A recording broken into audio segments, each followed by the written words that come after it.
Welcome back sa aking YouTube channel para sa mga first time na po nanonood. Please click mo na yan, Jeremy's TV, Manila.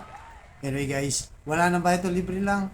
Tulong mo na lang din sa kapwa mo. Alright, thank you very much po. So topic natin po today's reflection. Nasa tema pa rin tayo ng Kapaskuhan. Habang papalapit na ang mga tao ngayon, busy na guys. Mapakalsada, mapamall, palengke, divisoria, lahat busy na. So, ito yung hango sa ika-anim na araw ng simbang gabi. Kasi every 4 a.m. guys, ang buong pamilya ko nagsisimba kami. Para siyempre magpuri at magpasalamat sa Diyos.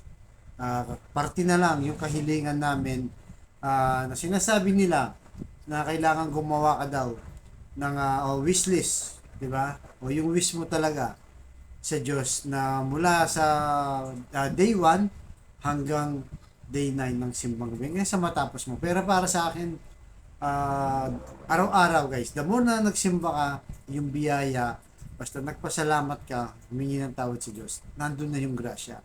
Hindi mo man hiningi, o wala kang kahilingan, alam na ng Diyos ang kailangan mo. Hindi mo pa sinasabi, alam ng Diyos yan. So, ang babasahin natin ngayon ay sa Lucas chapter 1, verse 39 to 56. Dumalaw si Maria kay Elizabeth. Sa mga araw na yon, si Maria ay tumindig at nagmamadaling pumunta sa lupaing Maborol sa lungsod ng Huda.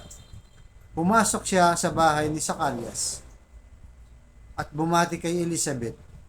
At nangyari nang marinig ni Elizabeth ang pagbati ni Maria, ang sanggol sa kanyang sinapupunan ay napalundag at si Elizabeth ay napuspos ng banal na espiritu. Sa isang malakas na tindig, siya ay sumisigaw na sinasabi, "Kapuri-puri ka sa mga kababahihan, kapuri-puri ang bunga ng iyong tiyan na sinapupunan." Papaanong nangyaring ito sa akin na ang ina ng aking Panginoon ay pumunta sa akin? Narito sa pagdinig ko ng iyong tinig na pagbati, ang sanggol sa aking sinapupunan ay napalundag sa kagalakan. Ikaw na sumasampalataya ay lubos na pinagpala sapagkat magkakaroon ng kaganapan ang mga bagay na sinabi sa iyo ng Panginoon. And guys, napakaganda ng mensahe nito. So, mapansin nyo, di ba? Itong si Maria, nung dumalaw siya dun sa kanyang pinsan. So, alam naman natin itong si Elizabeth, ang kanyang dinadalang tao, itong si Juan Bautista, na mauuna sa Panginoon.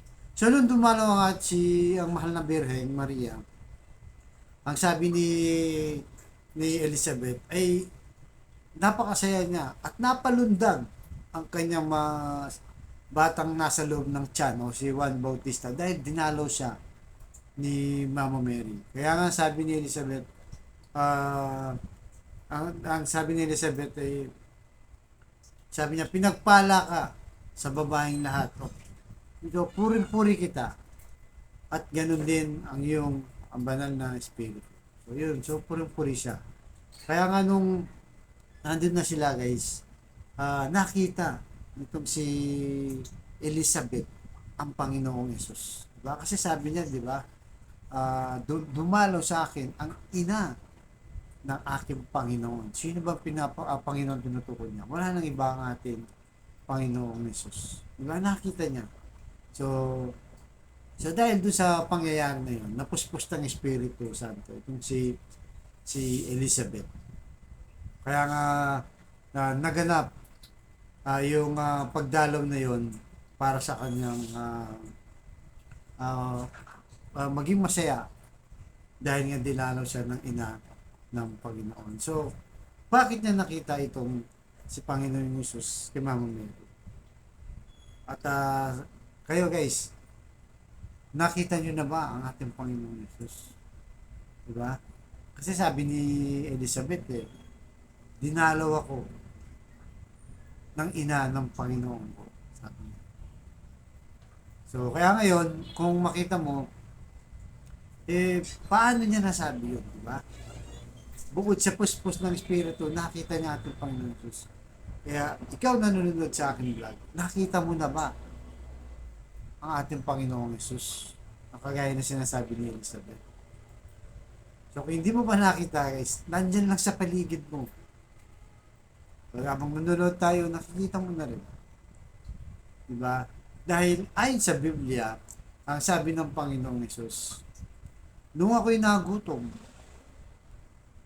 habang nagkukwento siya sa kanyang mga alagad, hindi niyo ako pinakain. Nung ako'y nagkasakit, hindi niyo ako dinalaw. Nung ako'y nabilanggo, hindi niyo ako binisita. Nang walang ako damit, may suot, hindi niyo ako dinamitan. Diba? Kaya nagtataka yung ang kanyang mga apostol. Sabi niya, Panginoong Yesus, kailan po namin kayo nakitang nagutom? Siyempre, araw-araw hindi lang kasama, nagtataka sila, bakit yung sinabi, di ba? Wala naman silang nakita na personal na nangyari yun. Panginoon, kailan kayo nawala ng damit na hindi namin kayo dinamitan? Kailan kayo nahuhaw na hindi namin kayo pinainom? Kailan kayo nagkasakit na hindi ka namin dinalaw?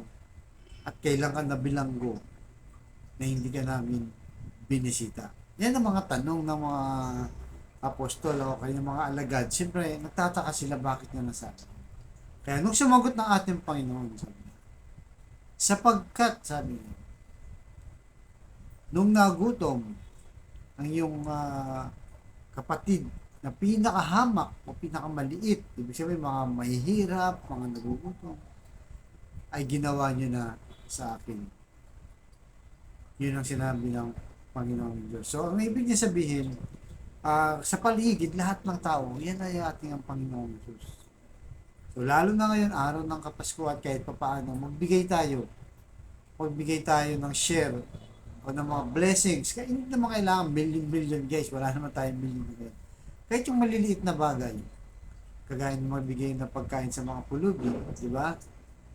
O kaya yung kagaya ng pare nagsermon, nagsabi niya, yung damit mo dyan sa aparador, kung gaano kadami yan, na almost ilang buwan mo nang hindi na isusuot, hindi na sa'yo yan.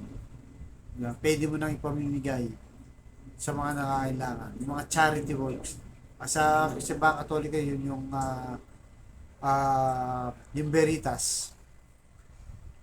Diba? Yung Caritas. Sorry, yung Caritas. Doon tumatanggap sila ng mga damit na hindi nasusuot para ibigay sa mga nangangailangan. So, ganun po. Isa sa diwa ng Pasko ay yung sharing. Diba? Spread the love. Spread the blessing. Yun po ang kailangan. So, yun ang isa po siya isipan natin na ang sino na ngayon, napakaganda lalo na kung may sakit sa pamilya mo, dalawin mo. Ano ba naman nagdala ka ng 3 sangkis, dalawang mansanas, di ba guys? Kalahati mo ba? Hindi maubos ang 500 mo doon, baka 200 lang, 250. Bigay mo. Kasi alam mo, may sakit, so matutuwa yun, di ba? Nakakapaglakas ng loob yun. Para lumaban pa ng lumaban yung may sakit. Di ba? Lalo na kung malapit sa'yo. Dalawin mo kung kaya mo naman sa puntahan. Lalo na kung magulang mo, di ba? Kapatid mo, pinsan mo, best friend mo, dalawin nyo. Kung alam kayo may sakit na malapit lang naman, kaya nyo naman puntahan, dalawin nyo. Kasi ang pagdalaw nyo dyan ay pagdalaw din sa ating Panginoong Jesus. So, yan po guys. Kagaya ng lagi natin ginagawa dito na pinagdarasal natin yung mga nangangailangan, sakit, financial, physical, at relasyon. Kaya kung ikaw ngayon ay may mga matinding karamdaman sa relasyon, sa financial, sabayan mo ko sa napakasimpleng dasal na kung ikay maniwala, magtiwala, at lalo na kung ikay manampalataya, tsak yun ay ibibigay sa iyo sa ngalan ng ating Panginoong Jesus. Ano man ang hinihingi mo? Kaya tayo po yung magdasal, Lord, i-bless niyo po Ang kapatid namin ngayon nanonood sa akin vlog. Lalong-lalo na yung may matinding karamdaman. May cancer na po. Stage 4 na, Lord. Bedridden na, Lord. May taning na sa buhay. At kung ano-ano pa mga mabibigat na sakit ang nararamdaman sa kanyang katawan. Ipuhin niyo po, Lord, ng inyong mapagpagaling na kamay. Haplusin niyo po, yakapin niyo po, Lord. Tanggalin niyo po ang kanyang karamdaman para sa kanyang pamilya. Ganon din po sa mga pamilyang nagkawatak-watak, nagkasira-sira dahil sa hindi pagkakaunawaan. Ibalik niyo po ang dating relasyon at pagbigkis-bigkisin niyo po muli. Ganon din po sa pinansyal na kailangan namin lahat nun. Lalong-lalo na po yung mga kapatid namin walang-wala. Ultimong pambili ng bigas, ng ulam, pambaon sa mga bata, pamasahe, pambili ng gamot, pambayad ng bahay, tubig at upa. I-bless niyo po ang aming anak buhay para sa aming mga pamilya. So ang lahat ng ito inilig namin sa matamis na pangalan natin Panginoon Jesus. Amen and amen. To God all be the glory. Sa ngalan ng Ama ng Anak ng Jesus Espiritu Santo. Thank you very much po.